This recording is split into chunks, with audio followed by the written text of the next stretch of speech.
Hello, and welcome to the BetterU Podcast, where we go in depth and get to listen to stories of hope, strength, and courage, straight from some of the leading health, fitness, and wellness experts who help transform lives one person at a time. I'm your host, RKaye, and today we are joined by the lovely registered dietitian nutritionist with a master's degree in nutritional science and the founder of Summit Peak Nutrition Services. We have with us today Stephanie Thomson.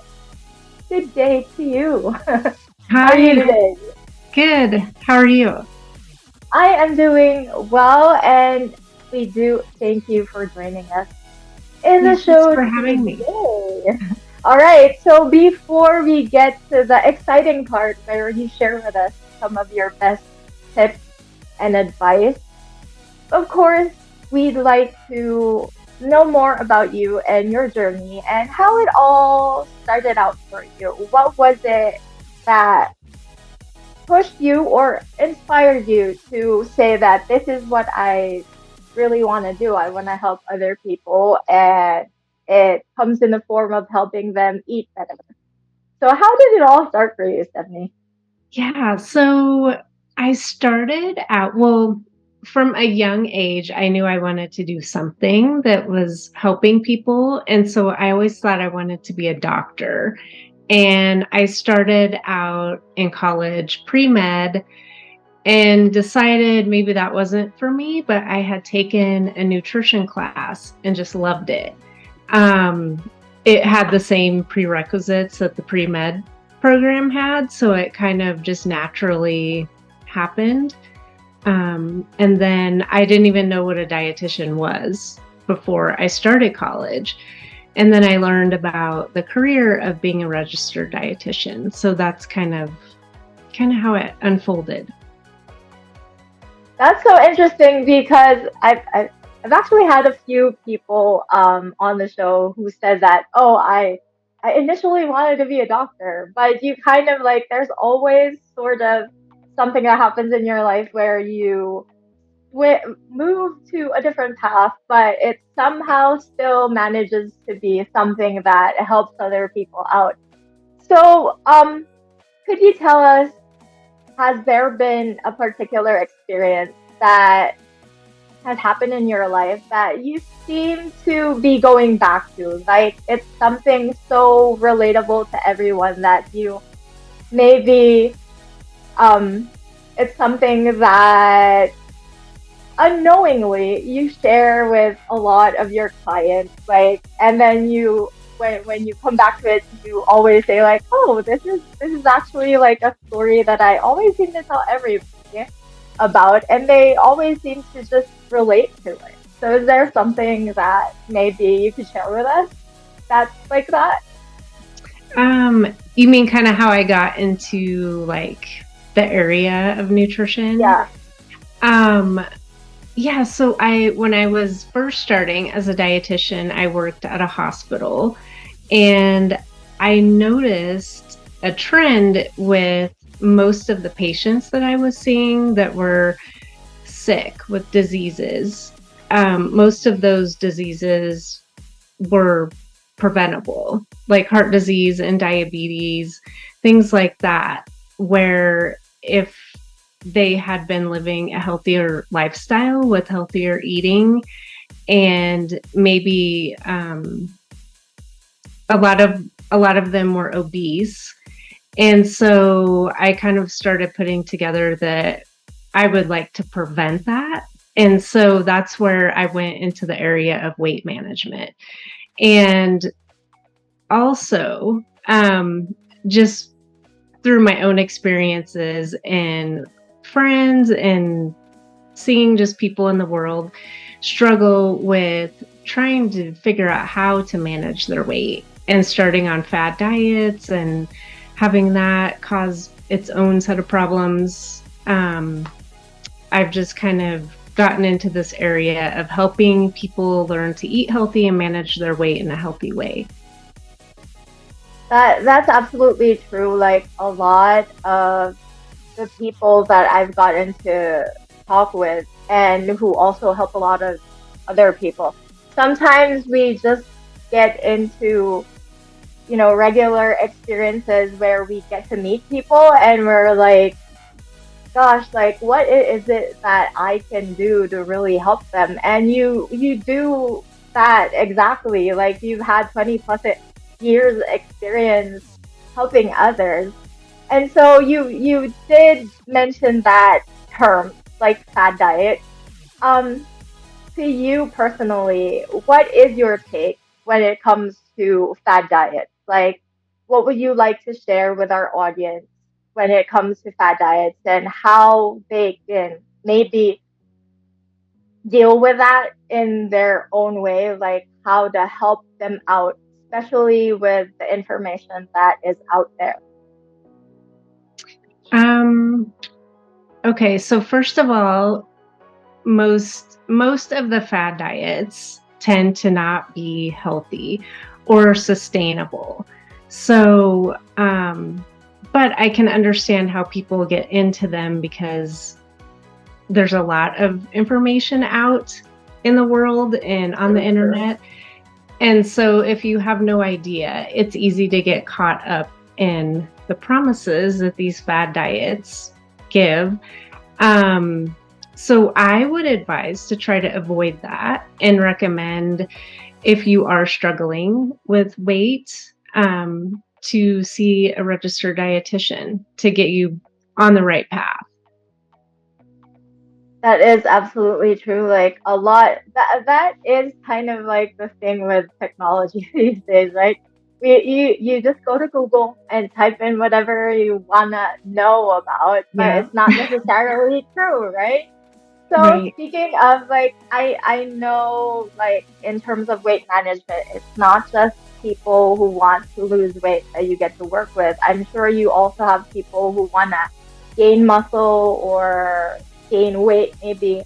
So how do you deal with that? Like I know it's like exact opposite of what most people really want, but in terms of people who are interested in gaining muscle or gaining weight, what are your easiest tips maybe to help them Um, that is an issue.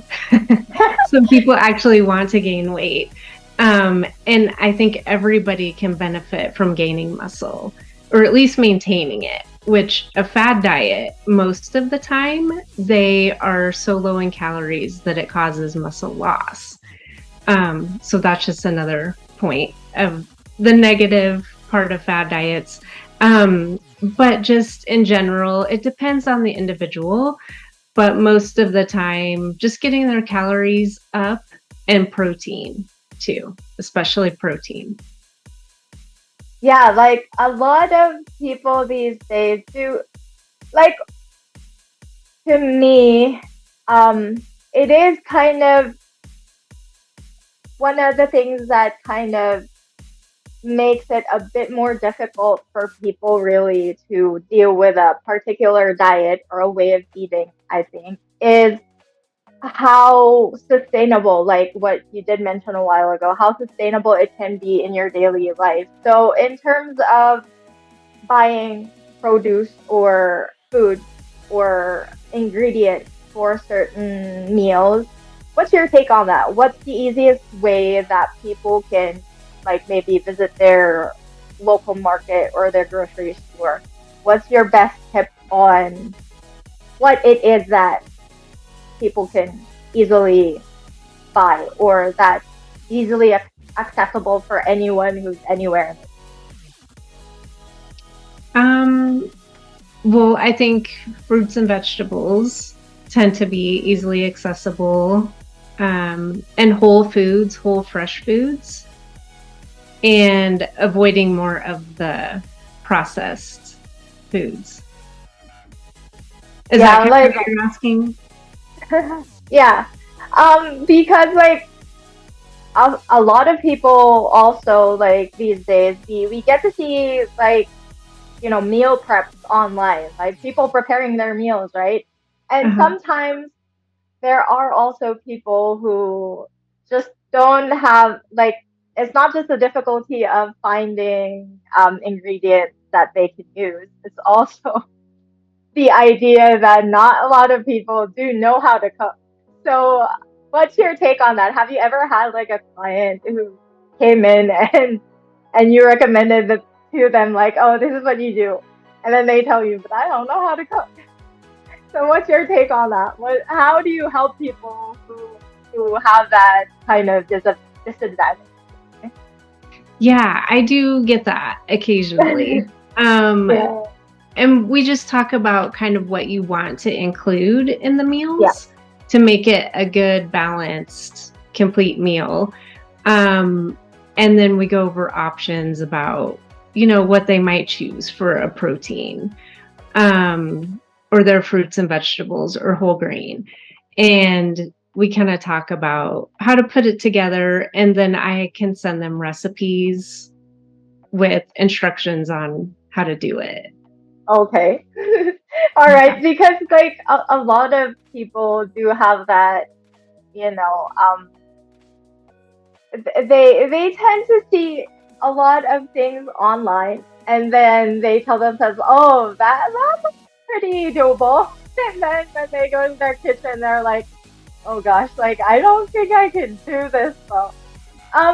So in terms of your own practice as a nutritionist, as a dietitian, has there ever been people who have inspired you or have been mentors for you in how you have been doing your own business or how you have been helping? Yeah. And really quick, if I can go back to that point before, you can buy some really good healthy protein sources now that are already pre-cooked for the cooking issue. Nice. I see lots of good stuff at Costco and just the regular grocery stores. And then, good whole grain sources that are easy to whip up and fruits and vegetables too. But as far as, gosh, I mean, there's so many great dietitians that have been good mentors. Just, I don't know. I don't even know if I could name a specific one. Something that people perceive of dietitians but isn't really true. Like maybe a dietitian myth that you'd like to share with us that could make more people understand what it is that you really truly help, that you can truly help them with. Okay, so I think a dietitian myth is that we're kind of like the food police. I don't know if you've ever heard that, but I haven't. And I know just from personal experience, if somebody I have just met is going out to dinner with me or lunch, oftentimes they're like, don't judge me, I'm getting this. Oh my God. And which is kind of funny. And I think most dietitians experience that. And we really aren't judging. And we're not perfect eaters. There's no such thing as a perfect diet. So I guess in general, we mostly try to teach people how to eat and just a variety of foods. And not always like perfectly healthy foods all the time. Well, you shared that with us, and I suddenly remember, like, I do have a friend back home where I came from. I'm originally from the Philippines. I had a friend back home, and she, during that time, just graduated from her nutrition course, and she was like eating fast food. They were all like, "But you are a nutritionist. What are you doing?" So it kind of makes sense to me right now. So, in terms of like you have been helping so many people for so many years now, has there been a particular period of time or a particular experience with a client that you believe has been probably your proudest moment ever, where you've helped somebody from point A to where they are right now, and you just you kind of just pat yourself in the back and say, hey, I helped that person achieve the results that they wanted. Yeah, I don't know if I can think of a specific client or patient, Yeah. but I get just really happy for them when they start figuring out kind of how to put meals together. And something that I just don't like to see anyone do is feel stressed out and feel kind of obsessive about food, like thinking about food and thinking that they don't know how to eat right and maintain a weight that they want or get to a weight. Just worrying about that kind of thing. So it really makes me happy when it just clicks for them and they figure out how to put meals together and they're not hungry. They're feeling satisfied. They're feeling more energy. They feel healthier because they are getting healthier because they're including lots of good food in, but then they're also not restricting. So they're getting to still have some of their favorite foods, and they start realizing that you don't have to feel so stressed out about eating. And that makes sense. Yeah. And they can maintain forever. Yeah. That's actually one of the interesting things that I've seen with your work. Of course, I've gotten into your socials and kind of stalked you a little already. But the work that you do, that's actually one of the interesting things that you've been sharing with everyone is that you're able to help people really just have a better relationship with food. And what is it that would be probably the best practice or the best advice that you could give people when it comes to food? Because you didn't mention, like, people get stressed out when it comes to eating, maybe, or just sitting down and looking at your meal and you're probably like, oh, I don't want to eat that because I'm gonna gain weight, or this particular food I shouldn't be eating it, or I should absolutely remove it from my diet.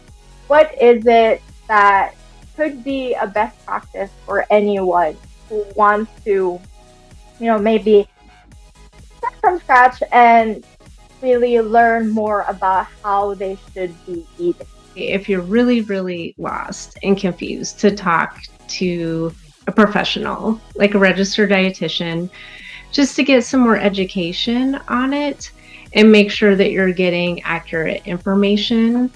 And to avoid maybe reading too much, and just kind of think of the big picture, sure. Try to stick with eating, in general, 3 good, well-balanced meals spaced throughout the day with a balance of food, like your protein, your fresh fruits and vegetables, and they don't even have to be fresh. You can do frozen, but just fruits and vegetables and some whole grains, and just to keep it in balance and know that in general, if you're eating healthy most of the time, that's good enough.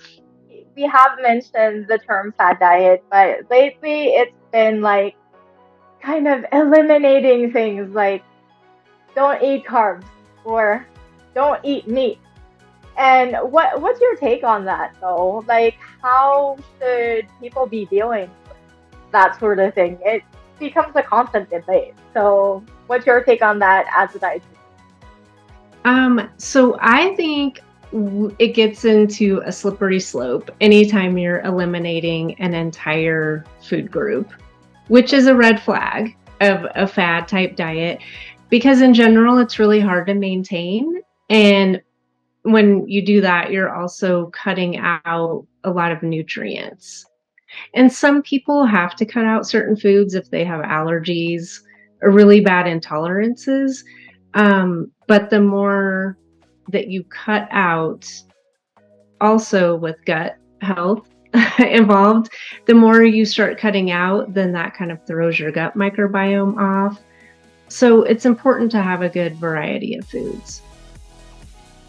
That is quite true. Like, I don't even remember what is that came up where people just suddenly like, removed everything out of a meal. But yeah, so Yeah. anyway, thank you for all the information you've gotten to share with us today, Stephanie. If there's one last advice or tip that you would like to share with our audience, what would that be today? Oh man, that's hard. I guess just avoid fad diets. And if you need help with weight management, talk to a dietitian and go for balance in your meals. And I think probably in life in general, it's always good to have a good, healthy balance. That is absolutely true. I love that last bit of advice for everybody. And so, to everyone getting to this, watch and listen to this episode today with Stephanie. And if you're interested to work with her, I will be leaving all of her wonderful details in the description box below. So please do get to catch that. And again, guys, thank you for joining us today in the BetterU Podcast. As always, I'm Coach RKaye, reminding you to never give up on your movement journey because it's never too late to move. Bye bye.